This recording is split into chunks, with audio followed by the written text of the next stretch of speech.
বন্ধুরা, আসসালামু আলাইকুম। আমি হুমায়ুন কাবিরি চলে আসলাম আপনাদের কাছে আবারও একটা কথা নিয়ে। আমি ভাবছি এবং চারিপাশে একই কথা হচ্ছে। সেটা হলো, তুফান ছবি কি কেজিএফ এর নকল? আপনারা কি মনে করেন? আসলে কি, আসলে আমাদের বাংলাদেশের মানুষের মেন্টালিটি, বিশেষ করে আমাদের যারা মিডিয়া পাড়ার যারা আছেন, যারা চলচ্চিত্রের আছেন, তাদের মেন্টালিটি গুলো দেখে না অবাক হই। কিছু হলেই বলে যে এইটা ওইটার নকল, ওইটা ওইটার নকল। একটা একটা চমৎকার কথা যেটা আহ, আপনারাও জানেন, হয়তোবা জানেন কিনা আমি জানি না। কেজিএফ যিনি করেছেন, যে হিরো, হিরোর সাথে সাংবাদিকরা প্রশ্ন করেছিল যে বাংলাদেশে একটি সিনেমা হচ্ছে, সিনেমার নাম হলো তুফান, এবং তুফানে শাকিব খানের স্টাইল, অনেক সিন, অনেক কিছুই কেজিএফ থেকে কপি করা হয়েছে। তো সে বলল যে আমি সুপারস্টার শাকিব খানের নাম শুনেছি, বাংলাদেশের নাম শুনেছি, এবং আমি শাকিব খানের কিছু ক্লিপও দেখেছি এবং তার অভিনয় দেখেছি। তার অভিনয়ের দক্ষতা দেখে আমি অবাক হলাম যে সে আসলে দুর্দান্ত একজন অভিনেতা।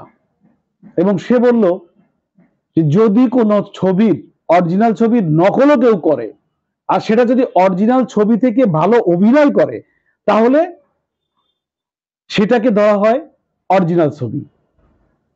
যেমন শাকিব খান যে অভিনয় করেছে সেটা নকল কিনা আমি বলবো না, এটা হলো গিয়ে কেজিএফ ছবির হিরোর কথা, যেটা নকল কিনা আমি বলবো না। তবে সে দুর্দান্ত ভালো অভিনয় করেছে এবং আমার থেকে অনেক ভালো অভিনয় করেছে, তাই এটা নকল না আসল এটা নিয়ে আমি মাথা ঘামাবো না, এবং এটা নিয়ে আমার কিছু যায়ও আসে না। তবে আমি স্বাগত জানাই এবং শুভেচ্ছা জানাই সুপারস্টার শাকিব খানকে, সে অনেক ভালো অভিনয় করেছে। এবং তুফানের মতো একটা ভালো ছবি এর আগে বাংলাদেশে আসেনি। তো একটার পর একটা, যেমন আমাদের দরদ ছবিও আসছে, অনন্য মামুনের দরদ ছবি, সেটাও আশা করি খুবই ভালো করবে, খুবই ভালো করবে। তো এই যে আমরা কোনটা কোনটার নকল, কোনটা কোনটার আসল, এসব চিন্তা না করে আমাদের কথা বলতে হবে হিসাব করে। আমাদের অনেকে আছেন, তারা একটা ছবি করেন, 10 জন হলে যায় না, এবং তারা বড়, এই যে আমাদের যে ইউটিউবার যে তাদের কাছে যায়, যাওয়ার পরে জিজ্ঞেস করে, আচ্ছা আপনি বলেন তো অমুকটা কি অমুকের নকল, এইটা কি এইটা কিনা, ওইটা অমুক অমুক কিনা, সুপারস্টার শাকিব খান কিনা। এবং সে বলে যে না না, সুপারস্টার শাকিব খান না, আমি নাম বলবো না, কারা বলে কি বলে এটা আমি নাম বলবো না। কিন্তু সে বলার কি, শাকিব খান সুপারস্টার কিনা সে বললেই কি আর না বললেই কি, সুপারস্টার শাকিব খান সুপারস্টারই, সে মেগা স্টার। তাকে কলকাতার যে দেব, জিৎ, তারাও তাকে অ্যাপ্রিসিয়েট করে, তারাও তাকে বলে যে অবশ্যই শাকিব খান সুপারস্টার এবং মেগা স্টার। অথচ আমাদের দেশে, আমাদের কি দুর্ভাগ্য, আমাদের দেশে মিডিয়ার যারা আছে, এফডিসির যারা আছে, এফডিসি কেন্দ্রিক কিছু ডিরেক্টর প্রডিউসার আছে, তারা বলে শাকিব খান সুপারস্টার না। শাকিব খান যদি সুপারস্টার না হয় তাহলে সুপারস্টারটা কে? বাংলাদেশে ভালো কিছু কেউ করলে আমাদের পাও ধরে টেনে নামানোর একটা প্রবণতা সবসময় থেকে যায়। এই জিনিসটা থেকে আমাদের বেরিয়ে আসতে হবে।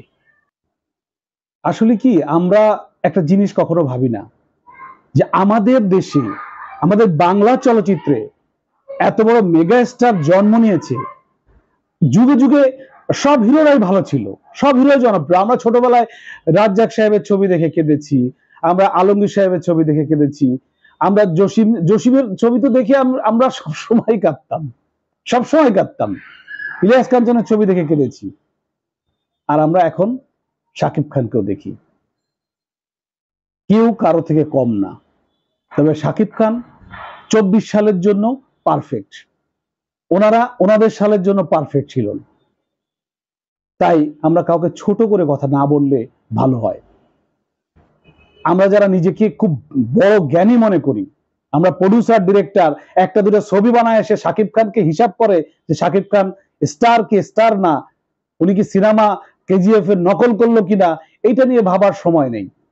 আমাদের চুল লম্বা রাখলেই আমরা রবীন্দ্রনাথের মতো হয়ে গেলাম, আমাদের চুলদাড়ি লম্বা থাকলে আমরা রবীন্দ্রনাথ, আমরা চুলদাড়ি কোকড়া থাকলে আমরা কাজী নজরুল ইসলাম। ওটা তারা রেখেছে, আমাদের আর রাখতে হবে না। তারা সম্মানী লোক, তাদেরকে আমরা তো ফলো করতে পারি, আমরা আমরা তারা আইডল, তাদেরটা করতে পারি। আর তারপরে চুল দাড়ি রাখা তো শুধুমাত্র যে রবীন্দ্রনাথই রাখতো তা তো না। আমরা কিছু করলেই ওইটা কেন এইটার মতো হলো, শাকিব খান কেন দাড়ি রাখলো, তাহলে কেজিএফ এর দাড়ি ছিল, শাকিব খানের দাড়ি আছে, তাহলে দুটাই হবে একই, ওটা নকল করা হয়েছে। এমন অনেক ছবি আছে, বাংলাদেশের অনেক ছবি আছে যেটাকে দেখে বিদেশে নকল করা হয়। এমন অনেক গান আছে, বাংলাদেশের গান দেখে ওখানে বিদেশে সেম সুর করা হয়, সেম কথা সেট করা হয়। বাংলাদেশের অনেক কিছু আছে যারা বিদেশে নকল করা হয়, সেটা নিয়ে আমরা কখনো বলি না। আমরা নিজেদের দোষ খুঁজে বেড়াই। নিজেদের দোষ থেকে বিরত থাকুন।